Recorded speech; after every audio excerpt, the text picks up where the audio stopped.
सबसे बड़ा मुद्दा अगर कोई देश में है तो महंगाई भी है, बेरोजगारी भी है, किसान तड़प रहा है, ये भी मुद्दे हैं। इन मुद्दों के ऊपर हमको बात करनी पड़ेगी, हमको मुखर होनी पड़ेगी और ये ऐसा समय लाना पड़ेगा कि लोग ये कहें कि मेरे को बोलने का मौका कैसे नहीं दिया। नमस्कार, मैं हूं आपका दोस्त विजय विद्रोही। आप देख रहे हैं अनकट। कहा जाता है कि जनता को क्या चाहिए? सस्ता राशन। और नेताओं को क्या चाहिए? लंबा भाषण। लेकिन जयपुर में गजब हो गया। जयपुर में कांग्रेस की सरकार है, राजस्थान में अशोक गहलोत की सरकार है और ये सरकार धरना दे रही थी मोदी सरकार के खिलाफ, महंगाई को लेकर, बेरोजगारी के मुद्दे को लेकर। कई 1 दर्जन से ज्यादा मंत्री मौजूद थे। ऐसे में तो होड़ मच जानी चाहिए थी। माइक भी है, जनता भी है, मौका भी है, दस्तूर भी है और आपको पूरा पर्याप्त समय भी दिया जा रहा है। आपको आग्रह कर पर मंच पर बुलाया भी जा रहा है। आखिर भाई नेताओं को क्या चाहिए? एक माइक चाहिए और बोलने की आजादी चाहिए, बोलने का समय चाहिए। आजादी तो मिली हुई है, समय चाहिए। लेकिन मंत्रियों ने मना कर दिया। 2-3 मंत्री ही बोले। कमाल है।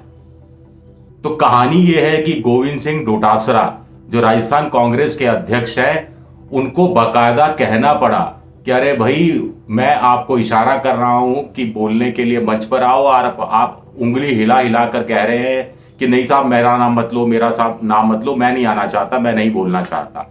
क्या नहीं बोलना चाहते? कि मोदी सरकार के राज में महंगाई बढ़ गई। क्या नहीं बोलना चाहते? मोदी सरकार के राज में बेरोजगारी बढ़ गई। क्या नहीं बोलना चाहते? मोदी सरकार में पेट्रोल 100-125 रुपए लीटर, डीजल 100 रुपए पार, गैस का सिलेंडर 1000 रुपए पार पहुंच गया है। भाई यही तो मौका है। अगले साल राजस्थान में चुनाव है, दिसंबर में, नवंबर में। उसके बाद 4-6 महीने बाद लोकसभा का चुनाव है। पिछली 2 बार से 25 की 25 सीटें राजस्थान में कांग्रेस गंवाती रही है, 1 सीट भी नहीं जीती है। 5-5 साल बाद सरकार बदलती रही है। इस बार बीजेपी में बड़े झगड़े चल रहे हैं, खेमेबाजी चल रही है। आपके पास अच्छा मौका है दोबारा से सत्ता में आने का। लेकिन सत्ता में आप आएंगे कैसे? जब माहौल बनाएंगे, जब जनता के बीच जाएंगे, जब सड़क पर उतरेंगे। आप जनता के बीच भी जा रहे हैं, आप सड़क पर भी उतर रहे हैं, लेकिन जनता की जो व्यथा कथा है उसको अपने मुंह से सामने लाने से कतरा रहे हैं कि डर किस बात का है। डोटासरा ने सही कहा। अरे भाई, छापों से डरते हो क्या? अपने ही मंत्रियों से कह रहे हैं कांग्रेस के नेता, कांग्रेस के अध्यक्ष। क्या मोदी जी से डरते हो? मोदी जी क्या सीबीआई का छापा मरवा देगी मोदी सरकार? माफ कीजिएगा, ईडी का छापा पड़ जाएगा? क्या इनकम टैक्स का छापा पड़ जाएगा? क्या छापों से डर रहे हो? फिर भी मंत्री नहीं बोले। इसका मतलब उन्होंने पुष्टि कर दी कि वो छापों से डर रहे हैं और उनको लग गया है कि अगर मोदी सरकार के खिलाफ मुंह खोला, महंगाई पर कुछ बोला, भ्रष्टाचार पर कुछ बोला और बेरोजगारी पर कुछ बोला, जो कोरोना काल में स्थितियां रही उसको लेकर कुछ बोला, मोदी सरकार की कोई आलोचना की, तो इनकम टैक्स वाले दरवाजे पर आ जाएंगे, ईडी वाले दरवाजे पर आ जाएंगे, सीबीआई वाले दरवाजे पर आएंगे, दूसरी जांच एजेंसियां पीछे लग जाएगी और बीजेपी आपको टारगेट बनाना शुरू कर देगी। तो ऐसे भला के चुनाव कैसे जीतेंगे? ऐसे आप राजनीति कैसे करेंगे? सबसे बड़ी बात है वो कांग्रेस कैसे राजनीति करेगी जो विपक्ष में है, यानी इंडिया के हिसाब से विपक्ष में है, राजस्थान में सत्ता में है। राजस्थान में कांग्रेस को दोबारा सत्ता में आना है तो करना क्या है? 2 ही काम करने हैं। एक, अपनी सरकार के गुण गाने हैं, गहलोत सरकार ने विकास के काम किए, आला कमान ने साथ दिया, ये सब बोलना है। और दूसरा, मोदी सरकार की आलोचना करनी है, मोदी सरकार की खिलाफत करनी है, महंगाई को, बेरोजगारी को मुद्दा बनाना है, जो पूरे देश भर में एक मुद्दा है। इसमें कोई नई चीज भी नहीं है। कांग्रेस के नेता ये सब बोल देते, मंत्री बोल देते तो कोई अनोखा आरोप, इस तरह का आरोप जिसमें कोई आधार नहीं है या कोई तर्क नहीं है, ऐसी बात भी नहीं थी।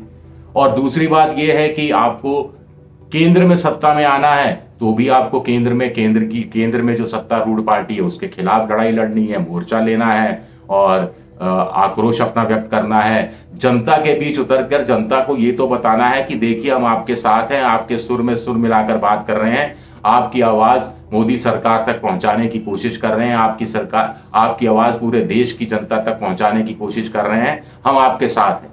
तो ऐसे में तो आपको आना भी नहीं चाहिए था। कल जयपुर में 40, 41, 42 डिग्री टेम्परेचर था, दोपहर का समय था, गर्मी लग रही होगी तो घर में ही रहते भाई साहब, एसी के कमरों में ही रहते। सेक्रेटरिएट में जो मंत्रियों को कमरे दिए गए हैं वहीं रहते, घर में भी एसी चलाकर बैठे।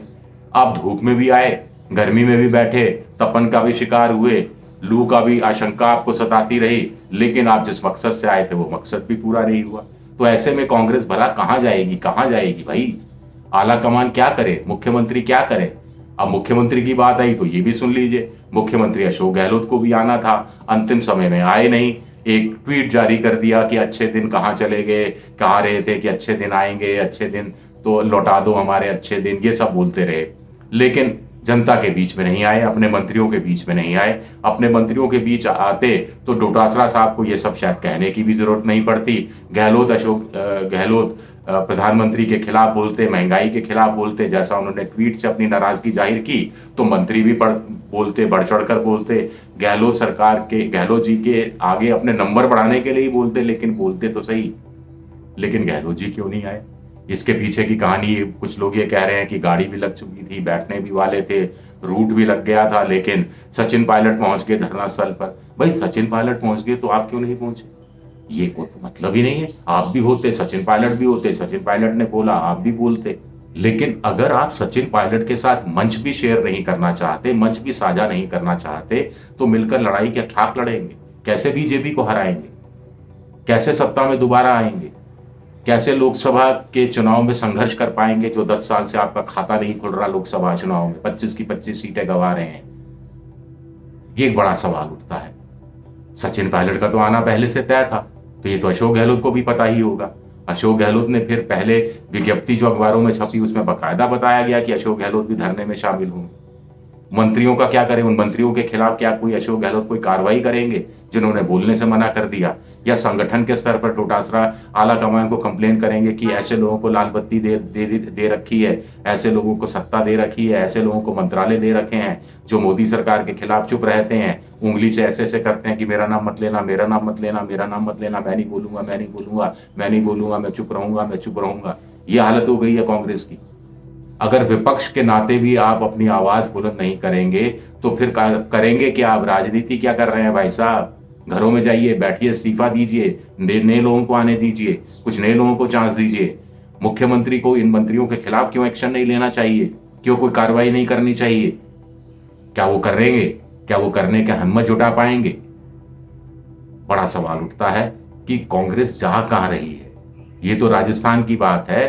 केंद्र में भी ये माना जाता है कि बहुत से जो संसद के अंदर जो कांग्रेस के सांसद हैं या बड़े नेता भी हैं जिनको पद दे रखा है, मैं नाम नहीं लेना चाहता किसी का, वो सदन के अंदर बोलते हैं, बाद में जाके माफी मांग लेते हैं, बाद में जाके मोदी जी से कह देते हैं। सब क्या करें, आला कमान का दबाव है, सोनिया जी और राहुल जी का दबाव है कि बीच में टोका टाकी करनी पड़ती है, और माफ कीजिएगा साहब, ऐसी कुछ बातें आती हैं। मुझे नहीं मालूम इन बातों में कितनी सच्चाई है, नहीं है, शायद सच्चाई होनी भी नहीं चाहिए, लेकिन अगर सच्चाई है तो भी हैरानी नहीं होनी चाहिए, क्योंकि डोटासरा साहब का तो हमने उदाहरण देख लिया। आपने बोलने से मना किया, आपको ललकारा गया, आपने फिर भी मना कर दिया, आप पर आरोप लगाया गया, फिर भी आपने मना कर दिया, आपको और उकसाया गया, फिर भी मना कर दिया, आपको चुनौती दी गई बोलने की, फिर भी मना कर दिया, मौका दिया गया, अवसर दिया गया, फिर भी बोलने से मना कर दिया। अब भाई कांग्रेस के नेता अगर मोदी सरकार की महंगाई के खिलाफ मुंह नहीं खोलेंगे तो फिर राजनीति क्या करेंगे? मैं बार बार पूछ रहा हूं। आप राजनीति क्यों हो? किस तरह की राजनीति कर रहे हो? इसीलिए तो लोग कहते हैं कि बीजेपी सत्ता की भूमिका भी निभाती है और विपक्ष की भूमिका भी निभाती है, और ये विपक्ष की भूमिका कांग्रेस ही मौका दे रही है। आज मैं इकोनॉमिक टाइम्स में पढ़ रहा था, एक खबर छपी थी कि फ्लोर मैनेजमेंट का काम इस बार कांग्रेस ने नहीं किया। सदन के जो दूसरा सत्र बजट का जो चला, जो सेकंड फेज चला, उसमें पहले बैठकें होती थी, तय होता था कि कौन सा प्रस्ताव लाएगा, काम रोको लाएगा, क्या लाएगा, बहस किस पर करवाने पे जोर दिया जाएगा, विपक्ष के साथ तालमेल होता था, इस चाय पानी का दौर चलता था। कांग्रेस ने ये सारी भूमिका भी नहीं निभाई इस बार। तो कांग्रेस ने वहां भी वो अपनी जो जमीन है वो छोड़ दी है, स्पेस खाली कर दिया है कि सब आप लोग ही तय कर लो, हमें क्या करना है। हैरानी की बात है। फिर कह रहे हैं कि साहब सत्ता चाहिए, फिर कह रहे हैं कि मोदी जी को 2024 में हटाना है। अरे हटा भी लोगे तो फिर करोगे क्या? मुंह पर तो ताला लगा हुआ है। और नेता नहीं बोले, मंच पर आकर नहीं बोले, अपनी सियासी दुश्मन के खिलाफ नहीं बोले, जनता से जुड़े हुए मुद्दे नहीं उठाएं, जनता से जुड़े हुए जितने पहलू हैं, जो समस्याएं हैं, उनको मुद्दा बनाने की कोशिश नहीं करें। ये तो अपने आप में हैरानी की बात है। मैं तो जब जब गोविंद सिंह डोटासरा का जो भाषण का वो अंश देखता हूं, सुनता हूं, मैं तो हैरान रह जाता हूं। मुझे तो अभी तक कानों पर विश्वास नहीं हो रहा कि, और आंखों पर विश्वास नहीं हो रहा कि ये सब मैं देख सुन रहा हूं। कुल मिलाकर अगर मोदी सरकार अब के दबाव में जांच एजेंसियां ये काम कर रही हैं, महाराष्ट्र के अंदर उद्धव ठाकरे के नेताओं के खिलाफ, मंत्रियों के खिलाफ, एनसीपी के नेताओं के खिलाफ, ममता बनर्जी के भतीजे के खिलाफ, तो फिर वो अपने मकसद में कामयाब है, 100% कामयाब है। उनका मकसद था डराना ममता बनर्जी को, उनका मकसद था शरद पवार और उद्धव ठाकरे को डराना, और इसका असर, साइड इफेक्ट क्या हो रहा है? राजस्थान में भी मंत्री डर रहे हैं, जबकि यहाँ कोई छापे वापे नहीं पड़ रहे। अशोक गहलोत के जो बेटे हैं उन पर कुछ आरोप लगे हैं, या पहले जब सचिन पायलट बनाम अशोक गहलोत का झगड़ा चल रहा था तब अशोक गहलोत के करीबियों पर कुछ छापे पड़े थे, इस तरह की कार्रवाई हुई थी। फिर भी वो बात आई गई हो गई थी, कुछ उसमें ज्यादा निकला नहीं, कोई मामला बना नहीं। लेकिन आप पॉलिटिक्स कर रहे हैं तो पॉलिटिक्स में तो आपका काम है ये सब करना, जनता के बीच आना, जनता के आवाज में सुर मिलाना। लेकिन आप तो नैरेटिव जो बीजेपी सेट कर रही है कि साहब जो हम ये छापे मार रहे हैं वो हम भ्रष्ट लोगों के खिलाफ मार रहे हैं, और भ्रष्ट नेता ही डरे हुए हैं, भ्रष्ट नेता ही दुमदमाकर भाग रहे हैं, बिल बिलाकर भाग रहे हैं, छुप रहे हैं बिलों के अंदर। और वो राजस्थान के नेताओं ने, राजस्थान के मंत्रियों ने सिद्ध भी कर दिया। अब किस मुंह से जाओगे जनता के बीच में? वो गालिब का एक शेर है कि काबा किस मुंह से जाओगे गालिब, शर्म तुमको मगर नहीं आती। शुक्रिया, बहुत बहुत शुक्रिया।